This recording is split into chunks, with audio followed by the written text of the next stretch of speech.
At the end of the 6th century, a new power enters the stage of world history: Islam. The founder of the new religion is the Arabian merchant Muhammad.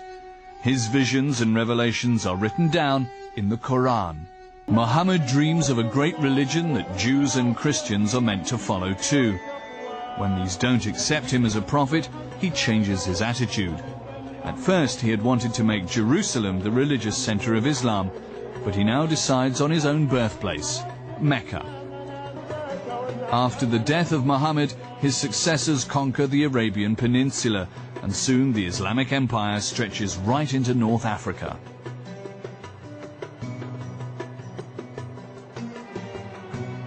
In 638 AD, Allah's warriors also conquer Jerusalem and renew the prohibition against Jews living in the city.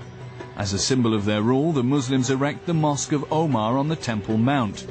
Here Muhammad is said to have risen to heaven with his horse. After Mecca and Medina, Jerusalem also becomes a holy place of Islam. For the first time since the fall of the Temple, most Jews are once again living in a single cultural, political and economic unit. They are allowed to move around freely in the country and practice their religion as long as they abide by the law. Because for the Muslim ruler they are a people of the book and thus dhimmis, protected persons, as it is written in the Quran. Those who injure a dhimmi injure me, and those who injure me have injured Allah. But they don't have the same rights. Jews are not allowed to ride horses or camels, and they're not allowed to bear arms. Whenever they meet a Muslim, they have to greet him reverently. In 711 AD, Islam reaches Europe. The armies of the Moors and the Berbers conquer the Iberian Peninsula. They will not finally be dislodged for nearly 800 years. Many Jews welcome the Muslim conquerors. They've been settled here since Roman times and proudly call themselves Sephardim, after the Hebrew word for Spain. They're hoping for an end to the oppression by the Christian rulers. Cordoba becomes the capital of Muslim Andalusia and the most important center of Jewish life. One of the most famous Jewish philosophers is born here in 1135 AD, Moses ben Maimon, who was also called Maimonides. On his monument in the former Jewish quarter it says, "From Moses to Moses, there was none like Moses." Even as a child, Maimonides displayed his insatiable thirst for knowledge. He was fascinated by his father's library, scriptures, Greek philosophers, scientific treatises and Arabic poetry.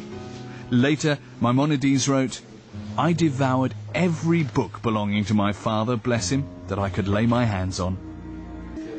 His father is his first teacher. He works at the rabbinical court and studies under the most famous intellectuals. During the lifetime of Maimonides, Cordoba, the Pearl of Al-Andalus, embodies everything that once defined Islamic Spain. The third largest mosque in the world, the Mezquita, was built here in the 8th century. It speaks of friendly and fruitful coexistence of the different religions. The Caliphate style combines Roman, Gothic, Byzantine, Syrian and Persian elements. This was the origin of medieval Moorish architecture in Spain. The Caliph's openness draws poets and intellectuals to Cordoba from all around the world. Maimonides' father doesn't just open up the world of scripture to his son, but also the world of the practically applied sciences.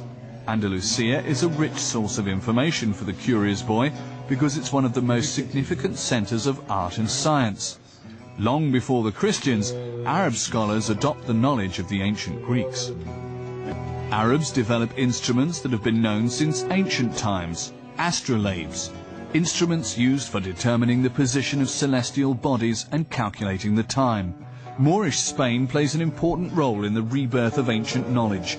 It's the interface between Arabic culture and Christian Europe. As the Middle Ages progress, it is from Andalusia that the knowledge of the ancient world spreads across Europe.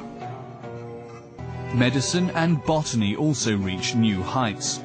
Jews take over knowledge and skills and develop them further. It is often they who introduce the new methods and the knowledge to Europe. The largely peaceful coexistence ends in 1147. A radical Muslim sect, the Almohads, comes to the Iberian Peninsula from Maghreb. They demand that all those of other faiths convert to Islam. Many Jews flee from the Almohads to the Christian north of Spain, or they try to escape to northern Africa. Maimonides and his family have to flee too. Christians and Jews are both faced by a stark choice: convert or emigrate. Later, Maimonides writes, "A Jew has to leave a country when he is forced to break the divine law. Under no circumstances should he stay in a place where he would be forced to convert. Whoever stays in such a place desecrates the divine name." The family is on the run for the next 10 years.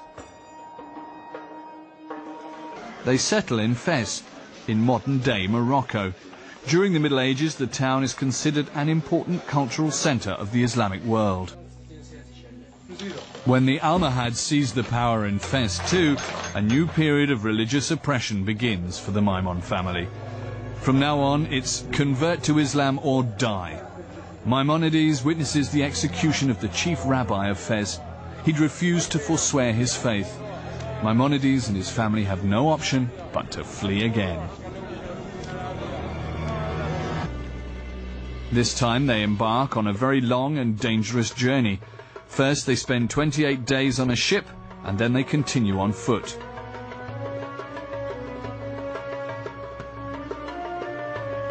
They settle in Al-Fustat in Egypt.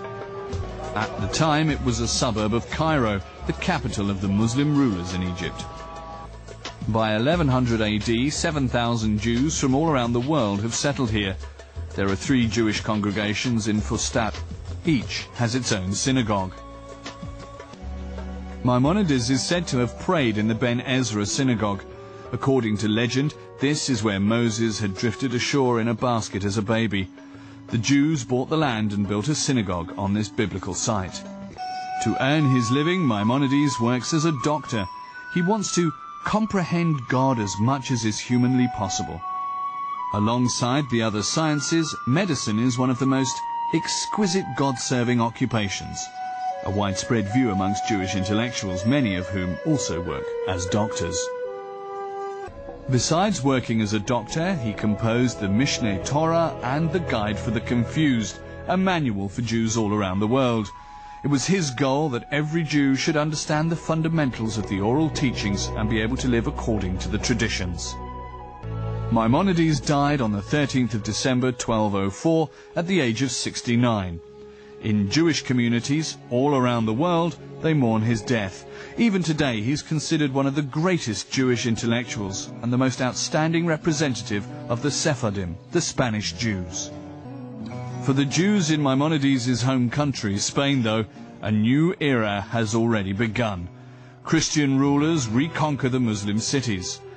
The Sephardic Jews are faced by a new challenge in their confrontation with Christianity.